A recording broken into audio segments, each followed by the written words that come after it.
नरेंद्र दामोदर दास मोदी।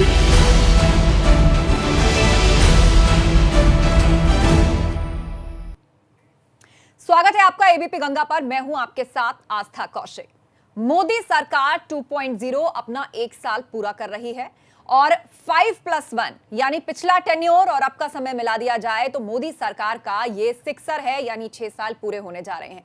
तो बीते 6 सालों में मोदी सरकार का कामकाज कैसा रहा, सरकार की क्या उपलब्धियां रही और उस दौरान कितनी चुनौतियां सरकार के सामने रही, इस पर बातचीत के लिए आपको सीधे लिए चलते हैं। हमारे विशेष मेहमान हमारे साथ जुड़ गए हैं। उत्तर प्रदेश के डिप्टी सीएम हैं दिनेश शर्मा जी हमारे साथ। बहुत बहुत स्वागत है दिनेश जी आपका एबीपी गंगा पर। बहुत धन्यवाद आपका। बहुत तो पहला सवाल यही कि 6 साल पूरे हो रहे हैं और दूसरे टेन्योर का 1 साल पूरा कर रही है मोदी सरकार। तो अब तक क्या उपलब्धियां रही, ये 6 साल जो हैं काम करने का मौका जो जनता ने मोदी सरकार को दिया है, क्या उपलब्धियां रही और क्या चुनौतियां, और सबसे बड़ी बात ये कि भविष्य के लिए अब आगे का रोड मैप क्या होगा, क्योंकि मौजूदा दौर में भी हम बड़ी चुनौतियों से गुजर रहे हैं। देखिए, मोदी जी जब 2014 में आए, देश की आर्थिक स्थिति जर्जर थी और पड़ोसी देशों से हमारे संबंध खराब थे और अर्थव्यवस्था का हाल ये था कि वो अपने कई पड़ोसी देशों की अपेक्षा भारत की स्थिति दयनीय थी। ऐसे समय मोदी जी ने चारों तरफ काम प्रारंभ किया और जो लोगों ने बैंक से पैसे लिए थे ऐसे लोग चिन्हित किए गए और उनसे वसूली का काम प्रारंभ किया गया। साथ में आर्थिक स्थिति पक्ष में आए, हमारी जीडीपी बढ़ी, हमने अपने निर्यात बढ़ाए, अपना जो मेक इन इंडिया के अंतर्गत अपने उत्पादन को हमने बढ़ाया। Make in India, startup India, stand up India, ये तमाम प्रकल्प चला के मोदी जी ने व्यक्ति को आत्मनिर्भर बनने की तरफ अग्रसरित किया। और एक समय ऐसा आया कि जब जनधन खाते के रूप में क्रांति आई और कई करोड़ों लोगों का जो कभी जिन्होंने बैंक के खाते नहीं खोले थे उनके बैंक के खाते खुले। बैंक के खाते ही नहीं खुले बल्कि सीधे जो सरकारी सहायता थी वो बैंक के खातों के थ्रू आम आदमी को, गरीब आदमी को पहुंचने लगी। ये कैसा समय आया जो डिजिटल क्रांति का समय का प्रारब्ध, मैं कहूँगा कि प्रारब्ध ही इसको हम मानेंगे कि मोदी जी ने तमाम नई टेक्नोलॉजी को अडॉप्ट करने के लिए व्यापक प्रचार प्रसार और प्रयत्न सरकार के द्वारा किए गए। ये वो स्थिति थी कि जब घर घर टॉयलेट्स बन रहे थे, ये वो स्थिति थी जब गैस के सिलेंडर फ्री में लोगों को पहुंच रहे थे। सम्मान राशि के रूप में 1000 रुपया हर किसान के खाते में पहुंच रहा था। और ये वो समय था जब जम्मू और कश्मीर में एक समय ये था कि वहाँ हमारे नागरिक मारे जाते थे, हमारे सैन्य बल के लोग मारे जाते थे। लेकिन पहली बार जब आतंकियों को करारा जवाब हमारी सैन्य सेनाओं ने दिया और कश्मीर की स्थिति को सामान्य बनाने की तरफ व्यापक प्रबंध किए गए। और जब मोदी सरकार का दूसरा टर्म आया तो पहले से जो तय था कि कश्मीर के संदर्भ में हम अपना 370 धारा को 35 को समाप्त करेंगे, तो मोदी जी के नेतृत्व में ही ये काम जो असंभव दिख रहा था ये हुआ। कश्मीर का विभाजन हुआ और 2 भागों में कश्मीर को बांटा गया। ये एक ऐसा व्यापक क्रांतिकारी परिवर्तन था जिसने पूरे विश्व को अचंभित कर दिया और एक दृढ़ इच्छा शक्ति वाले नेतृत्व का गुणगान चारों तरफ होने लगा। जी दिनेश जी, ये तो एक ऐसा फैसला भी था सरकार का के नेतृत्व में जो धारा 370 हटाने का फैसला था। ये एक ऐसा फैसला था जिसके लिए ये कहा जाता था कि आग से ना खेलें। सिर्फ धारा 370 ही नहीं, कई ऐसे फैसले थे जो सरकार के लिए जोखिम साबित हो सकते थे, जैसे 370 हटाने की बात हो, जीएसटी लाने की बात हो। ये वो मुद्दे थे जिस पर सरकार काफी घिरी भी, लेकिन फिर भी आप इसको लेकर आगे बढ़े। पर भविष्य में इससे जुड़ी हुई और भी चुनौतियां आएंगी। देखिए, अगर मोदी जी के कार्यकुशलता का हम व्यापक रूप में परीक्षण करें तो सबसे पहला चीज उनके व्यक्तित्व में निकलती है कि वो वोट की राजनीति के लिए काम नहीं करते। दृढ़ निश्चय और दृढ़ निर्णय के लिए उनके व्यक्तित्व जाना जाता है। जैसा आप जीएसटी बता रहे हैं, जब जीएसटी को लागू किया तो लोगों ने कहा कि आपका वोट बैंक प्रभावित होगा, लेकिन उन्होंने वोट बैंक की चिंता न करके जीएसटी को पूरी तरीके से लागू किया। और जीएसटी को लागू ही नहीं किया बल्कि उन्होंने इसका अनुपालन करा के एक तरफ आय सरकार की बढ़ी, दूसरी तरफ जो व्यावसायिक दृष्टि से किए जाने वाले क्रियाकलाप थे उनका सरलीकरण का भाव भी बाद में आया। लेकिन ये कड़ा कठोर निर्णय था जिसके कारण मोदी जी की पहचान बनी। और मैं कहना चाहता हूं कि धीरे धीरे मोदी जी अपने कड़े निर्णयों के लिए अलग से भी जाने लगे। और उन्होंने जैसा कश्मीर का मैंने उल्लेख किया था, कश्मीर में तो कई महीनों तक का जो लोग बोलते थे कि आग से खेलेंगे, आग तो छोड़ दीजिए, वहां पानी की भी बूंद नहीं गिरी। और व्यापक रूप में हम अपने जो निर्णय था सरकार उसको लागू कराने में सफल रही।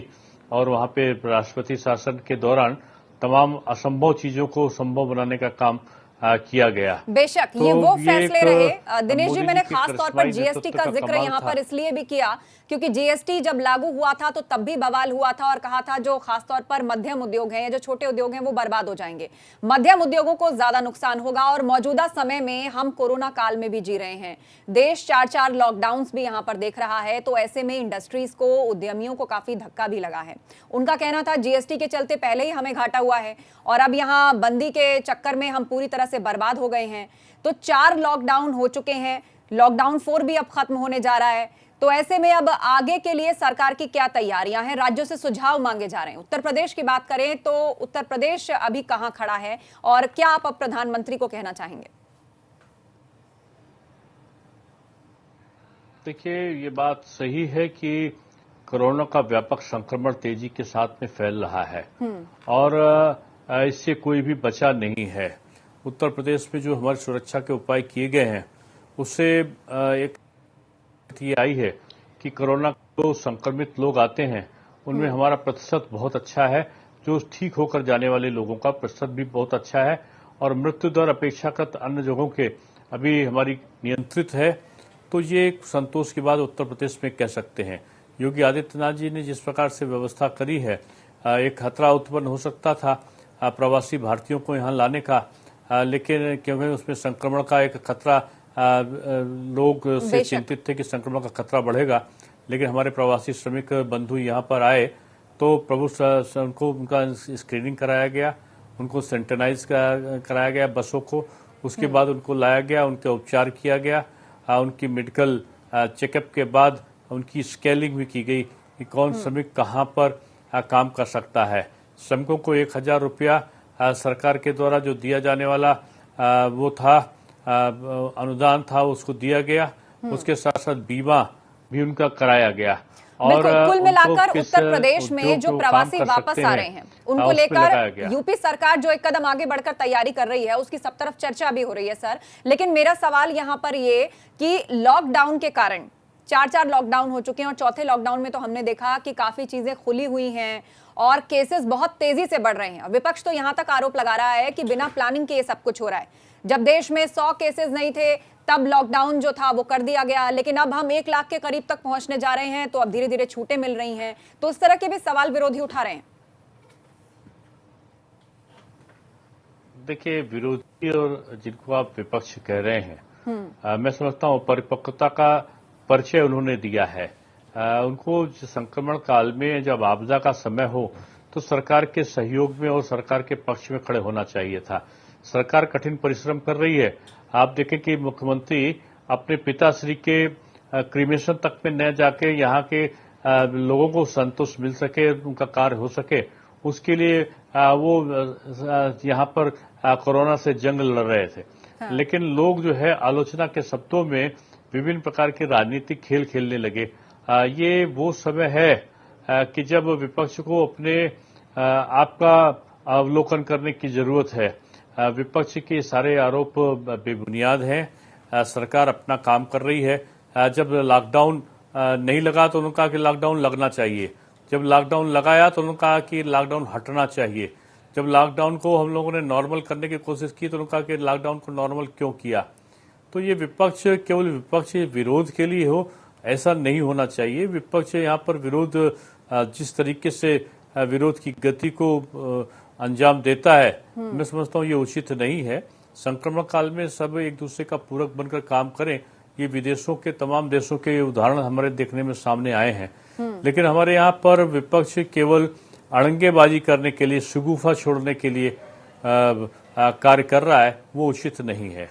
मतलब केंद्र और राज्यों का कोऑर्डिनेशन भी सर इस पूरे कोरोना काल में ही नहीं, या देश की अर्थव्यवस्था को पटरी पर लाने की चाहे बात हो, देश को आगे ले जाने की बात हो, ये बहुत जरूरी है। जिस राज्य में चाहे जिसकी भी सरकार हो, चाहे बीजेपी हो या कोई दूसरी पार्टी, सबको साथ मिलकर चलना है, क्योंकि ये कोरोना काल है। और मैं याद दिलाना चाहूंगी, प्रधानमंत्री मोदी ने भी इस बात को कहा था कि पूरे देश के जो विकास की गाड़ी है, सभी राज्य उसके डब्बे हैं। और उत्तर प्रदेश के विषय में उन्होंने कहा था कि उत्तर प्रदेश तो इंजन है। तो आखिर कितनी तेज रफ्तार से ये इंजन दौड़ रहा है और आगे दौड़ेगा, विकास की गाड़ी को अब आगे ले जाना है, चुनौती काफी बड़ी है। देखिए, जहां तक उत्तर प्रदेश का प्रश्न है, उत्तर प्रदेश केंद्र का पूरक बन के काम करता है और दोनों में बेहतर समन्वय है। पूरे भारतवर्ष में इसका उदाहरण है कि उत्तर प्रदेश ने केंद्र की जितनी भी योजनाएं थी, सबसे बेहतर ढंग से हमने लागू किया। और उत्तर प्रदेश में आज ये स्थिति है कि जो कोरोना के संक्रमण के लिए केंद्र सरकार के जितने भी उपाय हैं, उनका हम पूरी तरीके से अनुपालन कर रहे हैं। आप देखिए, उत्तर प्रदेश में ही पीपीई किट बन रही है। यहीं पर वेंटिलेटर बनाने का भी नोएडा में उपकरण हमारे यहाँ पर उद्योग लग चुके हैं। उत्तर प्रदेश में तमाम प्रकार के अपने उत्पादन, आत्मनिर्भरता की ओर हम अग्रसरित हो रहे हैं। आज आप उत्तर प्रदेश में देखें तो अगर 100 मोबाइल पूरे देश में बनते हैं तो 60 मोबाइल केवल उत्तर प्रदेश में बनते हैं। हमने उद्योग में भी, हमने आर्थिक क्षेत्र में भी और हमने स्वास्थ्य के क्षेत्र में भी तमाम पहल करके अग्रता हासिल की है। इसमें केंद्र का बहुत बड़ा सहयोग रहा है।